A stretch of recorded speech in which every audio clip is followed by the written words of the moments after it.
All right, it's that time to talk to my two favorite people in the world, especially Jordan Reffett. It's Jordan Reffett. It's Elise Woodward. It's the Puck the Huskies podcast. It's all brought to you by Georgetown Brewery. It's locally owned and operated by two diehard Huskies, Manny and Roger, makers of Manny's Pale Ale, Roger's Pilsner. They got Lucille, Bodhisattva IPA. The tap room is open 7 days a week, 10 a.m. to 8 p.m. Visit georgetownbeer.com. Elise Woodward, sideline reporter for the Huskies. Jordan Reffett, former defensive tackle for the Dogs back in the day. Join us every week to talk about the Huskies and coming off a big win against Michigan. Elise, let's just start there. I was watching on TV. I mean, you want to talk about the postcard. You want to talk about picturesque. It doesn't get much better than that with the weather and the atmosphere, and to see two teams that have battled so many times, back in the day in the Rose Bowl. But it looked great on TV. I would imagine down on the sideline it looked even more fantastic. Yeah, you guys, it was an absolutely epic day on the sideline. One, the hype and the excitement. For me, it's always fun because I get there so early that when you see the fans in the stands for warm-ups, I mean, that's just it just gives it that extra juice, and I think the players feel that as well. The student section was outstanding. They came, I think they were all super stoked that Michael Penix was back. They all had Penix signs, and they were waving them, and the vibe in there was awesome, and it was loud. I was talking to a couple of people that are on the sideline with me, a couple of cops, a couple of the members of the media, and we were like, the law enforcement over your years of getting in trouble, for sure. Yes, and they all adore me, Puckett. So they all are on my side, all right? I know you don't know the feeling. No, they're not on my side, I'll tell you that. I know. I try to keep them on my side, just, in case. But we were just talking to a bunch of people about last year against Oregon. Like, that intensity will never be that will always be the level of the measure of intensity, that game, and then, of course, the Pac-12 championship, because there's that extra bit of rivalry, just juice. But I do think the crowd and the actual decibel level, man, it was loud in there. It was, and it was a sellout, and I think the biggest crowds, at least in a decade. They were just jamming people in there wherever. So it was an incredible. Just, if you're going to say this is what Husky football is about. This is Husky football at its finest. I would say that is the display that you want to have out there, in your museum of Husky football. Jordan, did you make it over there? No, I watched the game at home. I was obviously busy with several children activities that I could not miss. I will be there at USC, but I remember being there in 2001. I was actually getting recruited by UW when Michigan came to town the last time. And I remember being on the sidelines when Rock Alexander picked up that blocked field goal and ran it back for a touchdown, and the Amari Lowe pick six. And I remember the electricity in that stadium. And I remember the feeling that I had and just seeing the fans and how loud it was then. And then that's what Husky football, like you said, in a bottle. Right, that 2001 game, the Oregon game. There's lots of games, but the tradition of Michigan and Washington and their history, and then obviously the game in the national championship last year. There was, I love Elise's term, there was so much juice. I mean, obviously Michael Penix, but I mean there was tons of alumni there, Husky legends everywhere. It was a who's who of Husky football and really Husky athletics. I mean, I know Kelsey Plum was there. I mean, it was the stars of Husky athletics. And it was one of those things where, for me, that's what is Husky football. Those sunny Saturdays, the way the crowd lights up on a third down, the big plays, the turnovers. I mean, you can't hear yourself think.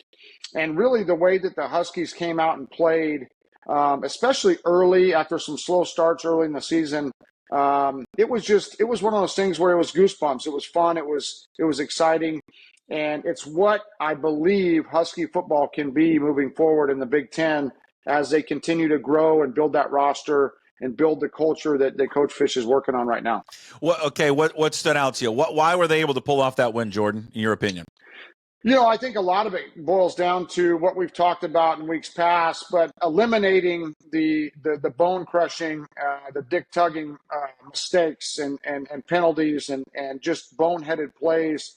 But also, I think that they really opened it up a little bit. I think early on, I think offensively, you saw some big plays down the field that opened up, I think, Michigan's offense. That secondary has several NFL guys on Michigan's secondary, and Washington made them look silly, really like a JV team on several occasions during that game. And really, Will Rogers was phenomenal. The offensive line, I thought, played really, really well because they had to contend with two of the best interior defensive guys in the nation. And they were able to break some big runs. Obviously, the running was tough sledding early on, but the way that they stuck with it, I mean, they came out to that big league 14-0, and then they kind of bogged down. And we knew that was going to happen. Michigan's not going to lay down and just let you beat on them, right? They're going to fight back. They made a QB change. But I love the way they stuck with it, and I love the way that they continued to battle when things weren't going well. And that was, to me, a really hopefully program-changing moment for this staff and this team and this culture of finding ways to continue to get better and win throughout the game, as things sometimes don't go your way, but you don't beat yourselves as well. So to me, it was a coming out party for being consistent and doing the right thing and doing your job for those defensive and offensive players. And it was one of those things where they found a way to get it done and then finish off with Cam Fab. I mean, I could go on for hours and just watch that replay of Cam Fab's interception in the fourth quarter. That was one of those plays that'll go down in Husky history. You'll see it like the Amari Lowe pick six. Those are the things that you dream about as a Husky football player, and that's how they found a way to win. They finished the game. They were mistake-free for the most part, and they continued to battle. Elise, you see it the same way? Yeah, I mean, there's a lot there that I would echo. I think first and foremost, there was two things going into that game that were like, if you do this again, it's going to be a problem. And they cleaned up both things that were a problem. And first of all, the penalties, they were clean. They did not have any crushing penalties in the red zone. I mean, you kept thinking all season long, how good could this team be if they get out of their own way? Like, these are not a team is forcing you to do something. This is you literally jumping off sides in the red zone, or you with a personal foul penalty that had nothing to do, that wasn't forced, it was piling on or whatever. Just things that were avoidable. And they cleaned that up. So that was the first thing.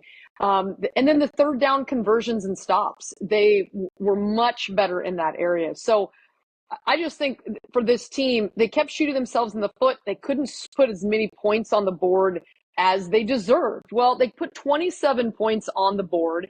Probably could have been more, but there wasn't anything glaring. And then you guys, defense now through 6 games, we're into halfway mark of the season. They are number 1 in the nation in pass efficiency defense. They are top 10 in so many different categories. And one of those is, the points. Their defense has been electric. The second thing, I mentioned the penalties, could they get out of their way? The second thing that was the big focus of, they're not going to win this game unless they can move the ball. Their offensive line can hold their own against those D tackles they're going to be at the next level. I heard about it from every Michigan person I talked about. They're going to maul the Husky offensive line. And I'm like, well, I mean, the offensive line is held up, but yeah, they haven't seen anybody like these dudes.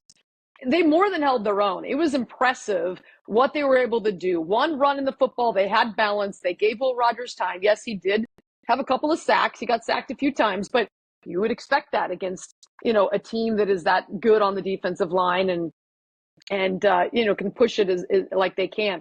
That was extremely impressive. So the skill guys for Washington were much better than Michigan's skill guys. Donovan Edwards is very good. We know that. But the combination of the wide receiving core, you mentioned being aggressive early. Denzel Boston, first play from scrimmage, goes 35 yards to take the top off the defense.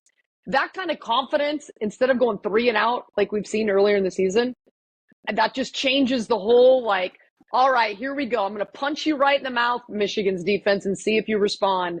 And they continued to move the ball on them pretty consistently throughout that game. They obviously had the stretch where, they allowed 17 points in a row. But I just think on both sides of the ball, doing so many good things, and they didn't beat themselves, and they walk away with a win against a top 10 team. So it was very impressive.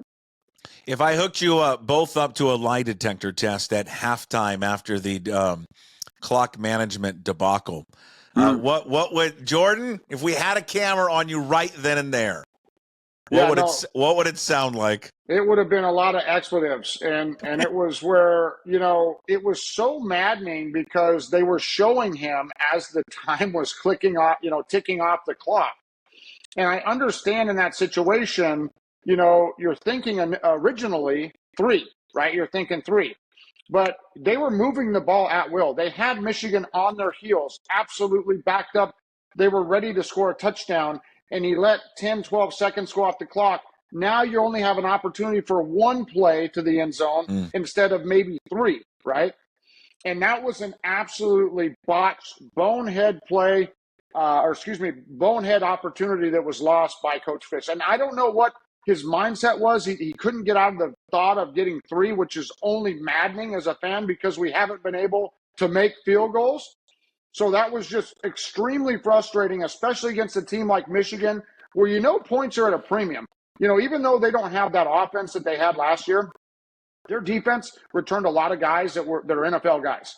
So to me, an opportunity to get points, especially 7, and that they had 1 play that they threw to Denzel Boston, and he was open. Will Rogers was pressured just a little bit, and he had to rush that throw.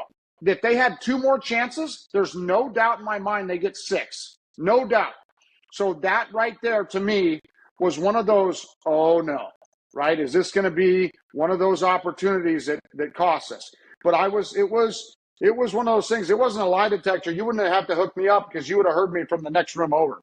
I think I would agree with you. I think the original intention was, okay, go get 3, get into field goal range. And then they were able to move it. And I think that it was like a bit of a slow transition to be like, oh, okay, we can take a couple shots.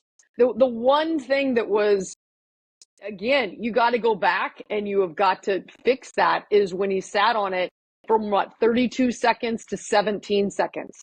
That's the one that is, you're taking valuable time. And it's like they got a couple first downs. I went back and rewatched it because I was like, what was the real problem? That was the play that some other things you could think. They got the first down, the clock stopped. They went out of bounds, the clock stopped. They were able to stop it until they get back. But they had a timeout that they went into the locker room with. And you never want to do that in a situation like that. So that was a major mistake that, it could have cost them, but it didn't. They were able to get out of their own way on that. Mm-hmm. The now you turn your attention. Well, we'll get to Iowa in a second here, because it's going to be a strange kickoff time. I mean, it's going to be 9 a.m. For these guys, at least their body clocks. I mean, I know that they'll adjust to going to Iowa, but just to wrap it up against Michigan here, and again, you may take this as a slight. Please don't, because I bet you both were wondering the same thing. How can Michigan not have a quarterback? Yeah. I know. How can you not have a quarterback on your roster who's especially good? At Michigan, where they just won a national championship, and they're in a situation where, to me, they've recruited well. I mean, Harbaugh was a huge national brand. Yeah. Michigan is one of the best brands in college football. It was maddening, and I know you hear on Twitter where you got, the Barstool president out there saying he's going to, get $3 to $5 million a year so Michigan can get a quarterback. But it's true. I mean, I don't know how they're recruiting wide receivers. UW lost a really high-level recruit that we really wanted, Marsh, to Michigan as a wide receiver.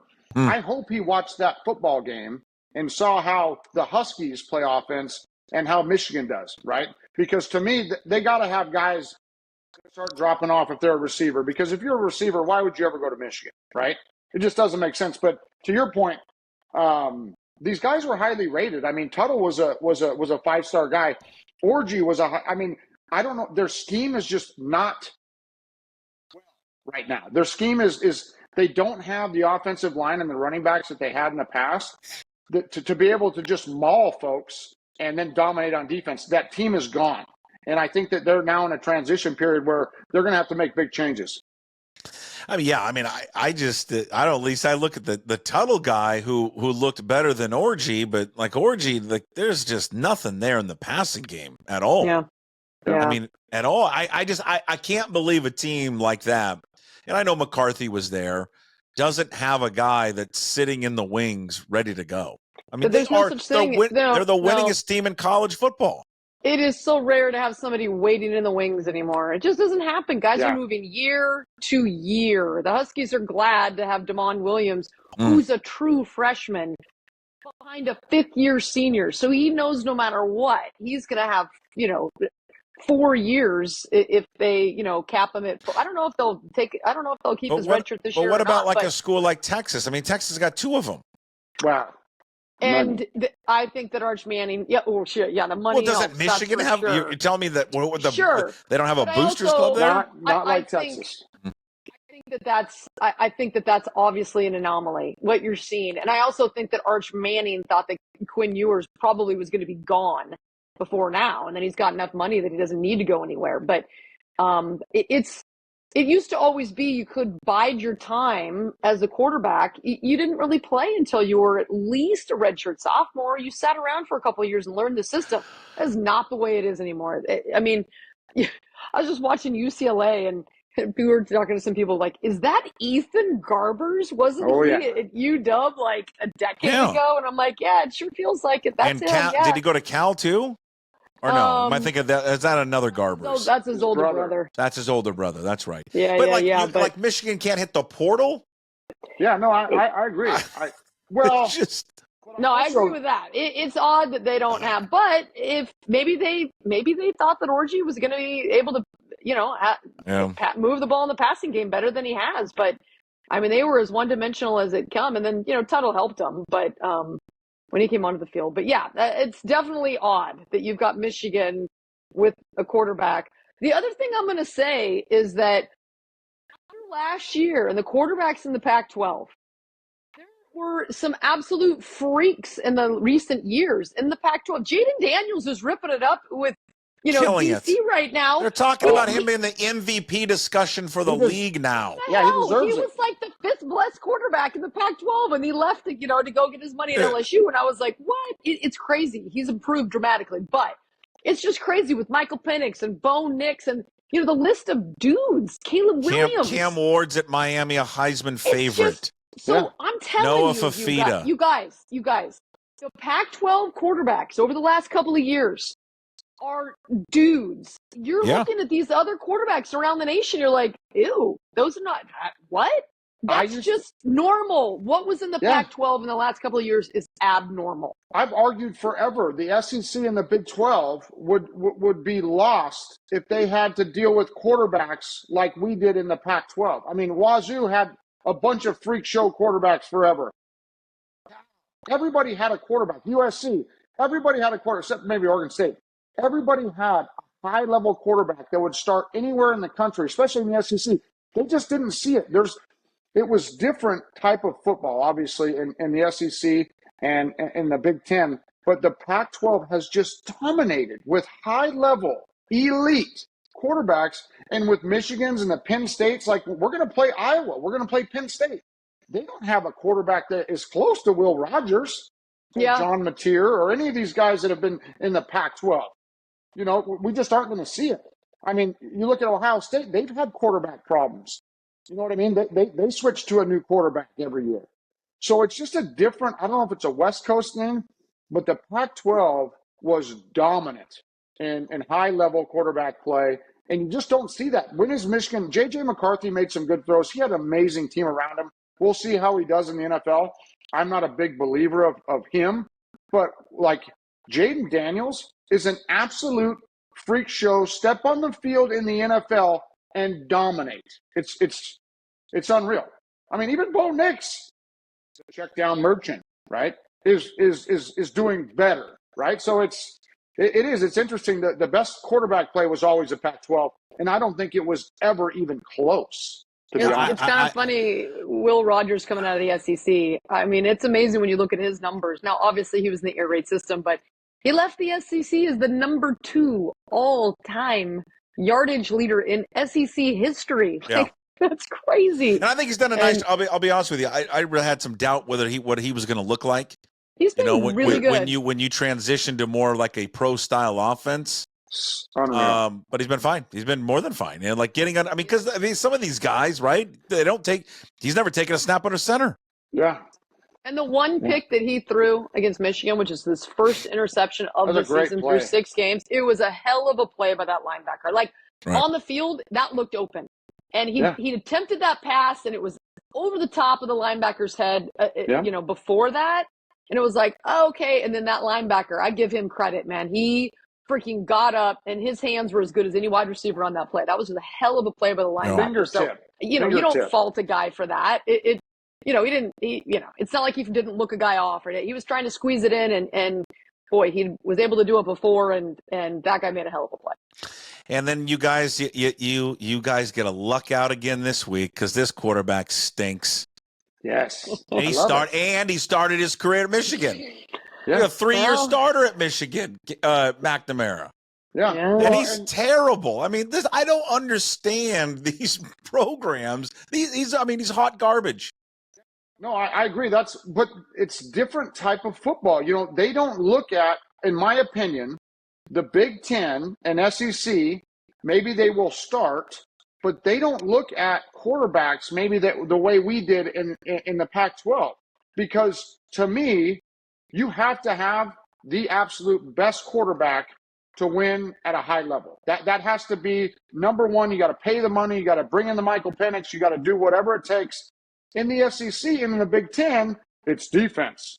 It's run the football, right? That's still their mindset for some programs, right? I mean, even Alabama, all those great Alabama teams, you can't name any high-level quarterbacks that you have played well in the NFL and done all these great things. Georgia, I mean, Justin Fields is okay, but I mean, to me, until he got hurt. Yeah, Tua's still. Those are guys that were later, right? They're later when they started throwing the ball. They didn't even throw the ball until recently. But to me, it's interesting to see because it is true that, the Big Ten is a running league. You look at the Penn State, who's always been kind of the bridesmaid, not the bride, with Michigan and Ohio State. But, this Drew Aller's a 5-star guy, but he just doesn't move the needle, and I don't know if it's the offense that they're running. And, we went through that with John Donovan. You I mean, you got to have the right offense. Right QB. I think a lot of it probably has to do with the weather.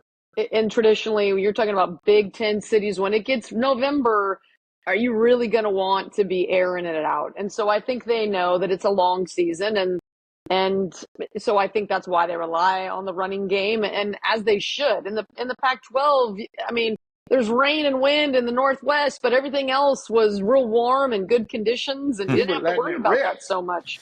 You could rip. But I look at like the Buckeyes, right? I mean, their offense coordinator, it's Chip Kelly. I mean, when I watch them play, it's just not. They don't line up in the I formation and like, all right, we're gonna go 2 tight ends. We're gonna run it down your throat. I mean, they had C.J. Stroud, so I mean, there are guys there, but they just it like every year you look at their top teams and it's few and far between the quarterback play. Like it's bad. Well, Ohio State's always been up there and they've always been good. You look at any team that's been good and they're going to have a good quarterback. I mean, that's the way I look at it. I mean, you look at Ohio State. I mean, like I said, C.J. Stroud was an absolute stud, and that's when they were really good.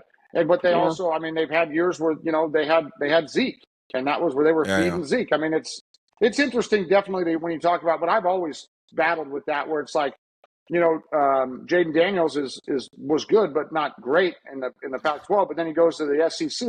He absolutely lights everybody up. I thought he was going to be terrible at LSU. So did I. Then he goes down there. He's the best thing ever, and now he's going to be possibly the MVP of the NFL. Crazy, absolutely crazy. All right, Elise, how do they adjust to this start time? What are they going to do differently? 9 a.m. kickoff for them, at least their bodies. Obviously, noon there against Iowa. I mean, I think we see this with the Seahawks all the time when they have to go play the 10 a.m. kickoff.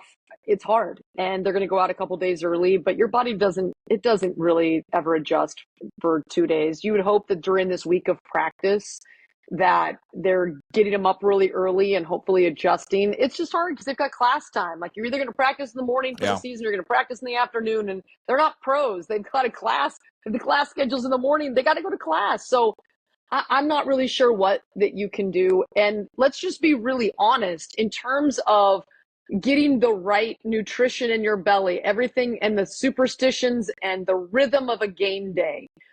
I don't think people really have a true reality of what these athletes do to the minute.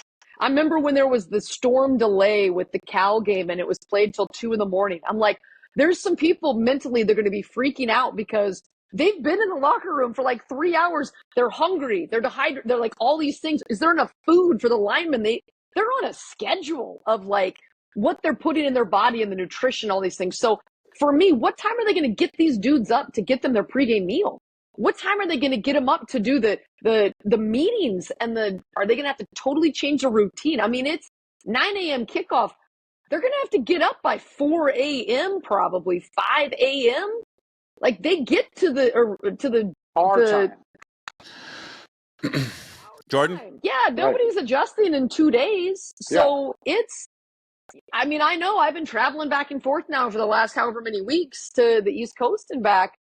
It takes a toll on you. Now, they're a lot better shape than I am. They're a lot younger and they can bounce back. But we're talking about they got to do something at a very high level elite. And we have seen so far in the Big Ten, there has road teams that are traveling more than 2 time zones are 1 and 8. Yeah. So it's a challenge. But, defense travels and their defense has been outstanding. Travels. So Jonah Coleman.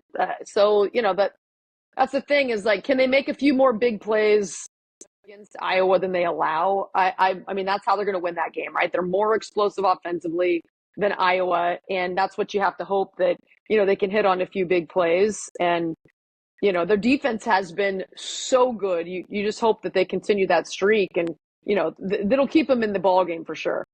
So, all right, go ahead, Jordan.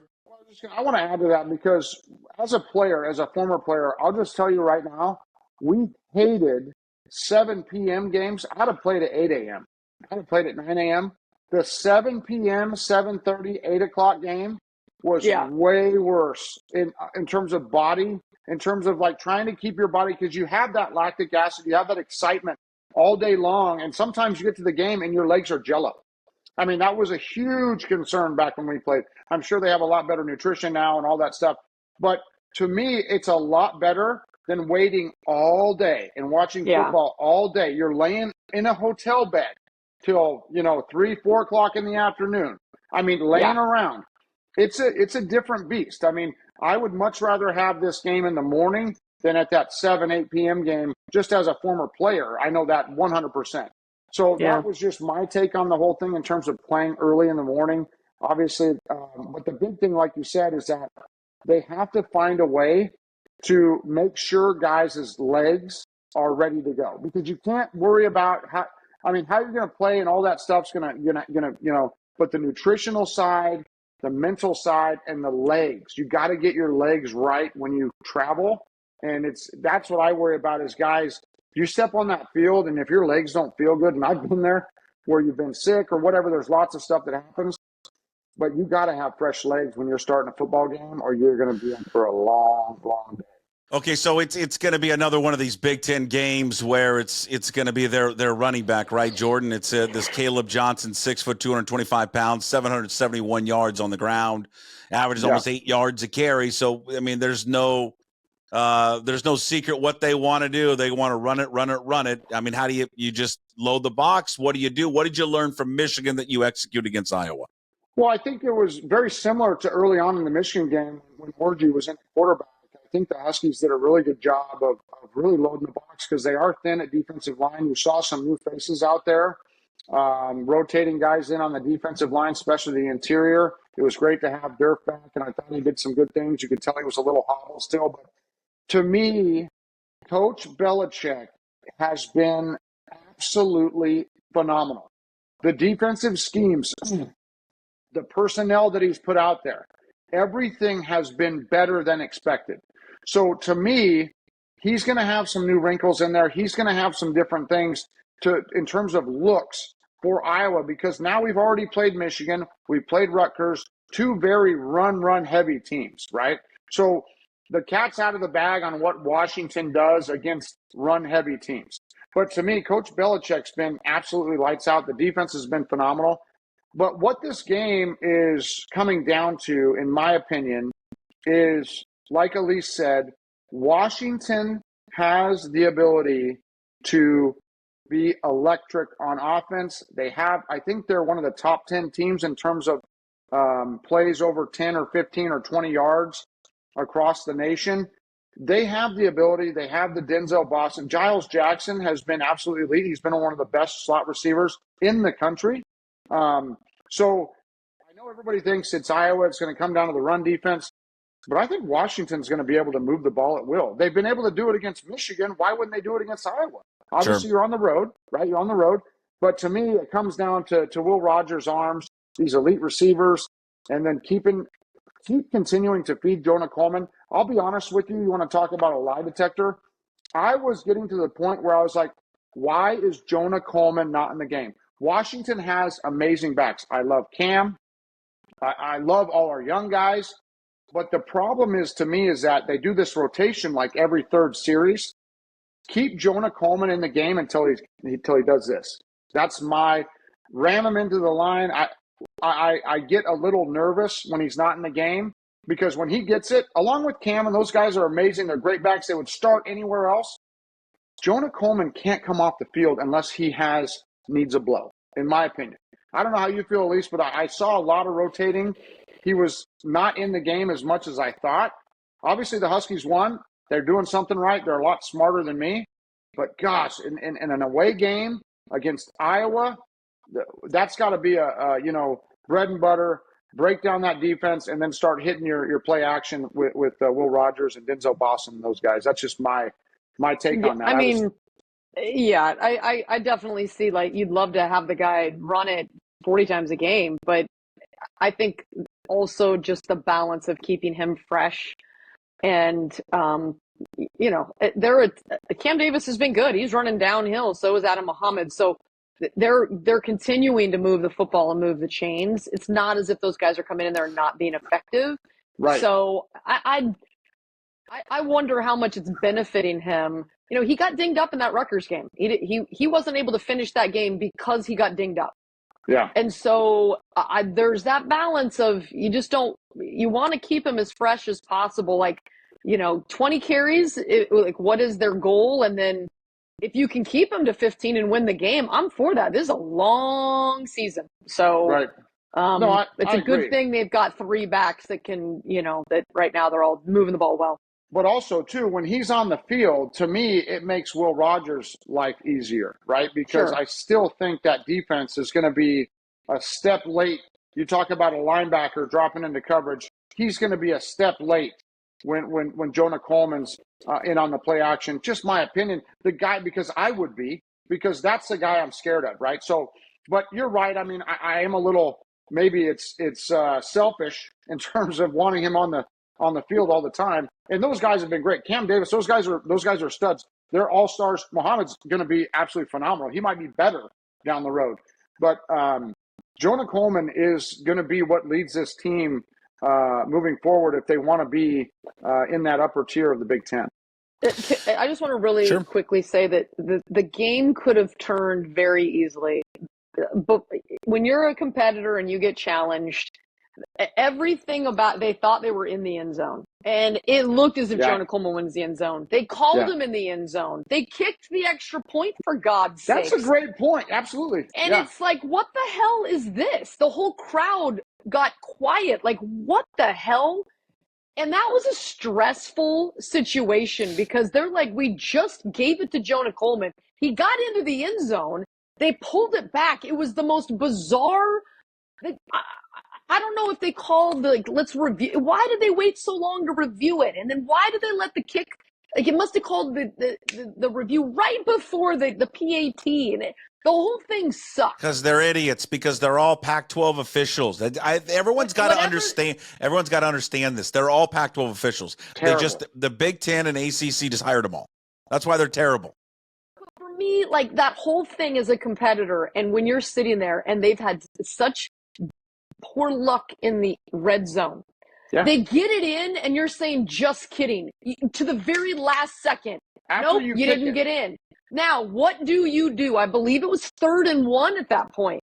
So that is some high-level stress. Like, what do you do? And Jonah Coleman, they gave it to him. He freaking hopped over the top of the pile, which was amazing. Nobody has talked about that I've heard. That was so stressful, because if he got denied, what in the hell do you do at 4th and 1? Do you kick the field goal? Do you go back to Jonah? They've already gotten incessant, micromanaging because of the play of the 4th and 1 in the Apple Cup. Like, I was like, oh my God, this isn't. And then Jonah Coleman was like, don't worry about it, I got you, and just leaped over the top of the pile. And Mason Graham was on his back too in the end zone, which I thought was pretty awesome. That guy is so athletic. He's a freak show. I'm just jealous of him. So, all right, we're gonna wrap it up. Elise, you know, Jordan and I are going in on a T-shirt business. Oh, you are. He's gonna pony up the money. I don't know. Jordan's got to come up with the logo. It'll be something. It'll be something good. I know these guys. It's got to be tough. Like I almost felt bad, but I was like, it wasn't even me saying it. I was like, I said I feel bad that everyone was saying that because, no one is saying that. It's just you're saying that. You're the only one that's saying it. Did you watch the game? Did you watch the game? Logo? Yeah. I missed it. What is everybody saying? We're gonna make a T-shirt that says, and we're gonna have a parade. We should be 6-0. It's going to be a T-shirt. So on the broadcast, Blackledge, probably, I don't know, a dozen, maybe more times, him and his partner talked about how this team should be 5-0, could easily be 5-0, da-da-da-da. And I said, man, that's got to be rough on the Cougs to hear that all broadcast. It's just another guy that didn't do his research or doesn't understand anything about football. So that's fine. It's weird. Yeah. But it's weird that you played one legitimate quarterback from what conference again? What's the conference he's in? What is he playing?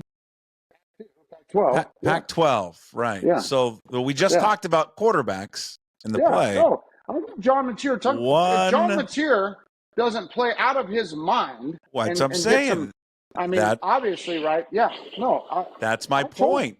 That's my point is that you play one legitimate quarterback. That's what happens. And the Rutgers game, I agree with you. You should have won the Rutgers game. Just not here's but here's the he was the best player on the field. He was. He was. No, John Mateer made plays. 2 people on the field. I think he'd have a lot of. He was the best one of the 22. But no, John Mateer would have problems duplicating the performance that he had in the Apple Cup. He played. He made some plays that were phenomenal. See, I wouldn't even. I'd say he balled out. How many points remind me, what was the final score in the Apple Cup? 24-19. 24 points. Gonna get a tattoo on my back. John Mateer was really good. But let's not act that he was Joe Montana. He was very good. No. I give him all the credit. It was but running it's not like football. They put up 48 points. It was 24 points. The Husky, the penalties and the self-inflicted wounds. Missed the field goals 27. There was a lot that, 24 points is 27. Really 27. I'm going to get a T-shirt made for Puck that says 27-19. Should have been. That's what I'm going to do. Every time you say we should be 6-0, I'm just going to counter. Should have been 27-19. Go back and what you guys got to go back. See, this is the problem. These guys, their feelings get hurt, and I didn't say it. It was Todd Blackledge, who I respect, and he has a point.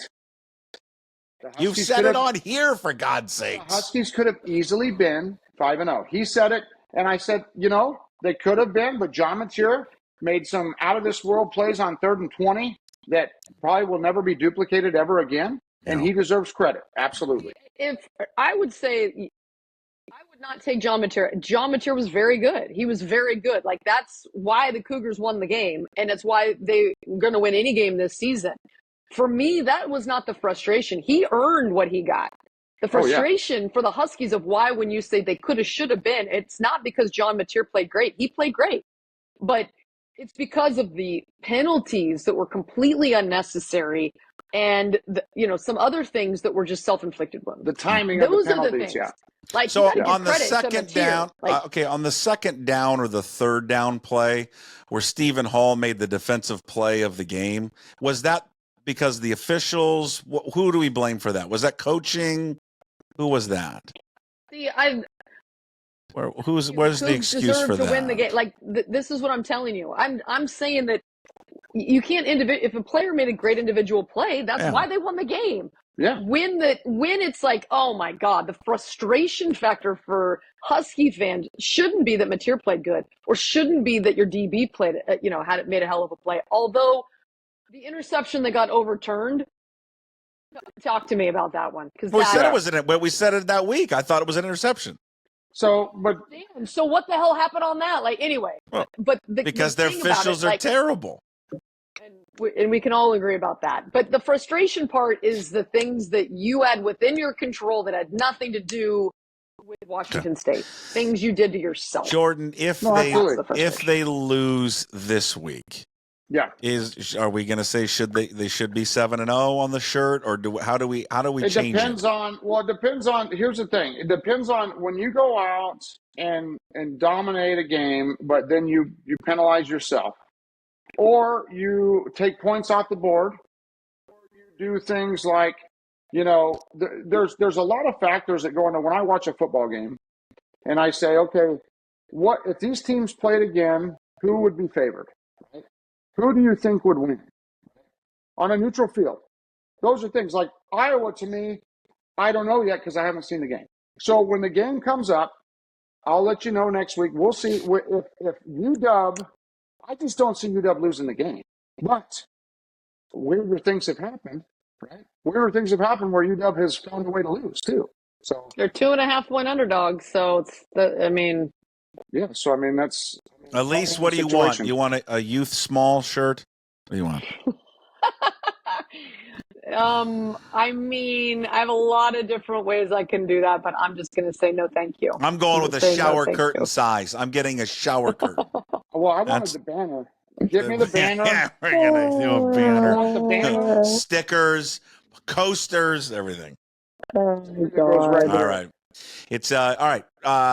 Thank you, as always. We'll talk next week. Jordan Reffett, Elise Woodward. It's supposed to be sunny in Iowa. I'm ready. Yeah, let's go. I heard it's a fun town. You got to get out. I heard it's a fun college town. That's what I heard. I've been there before. They got some cute. In fact, I was there with the one and only Steve Sandmeyer. Oh, nice.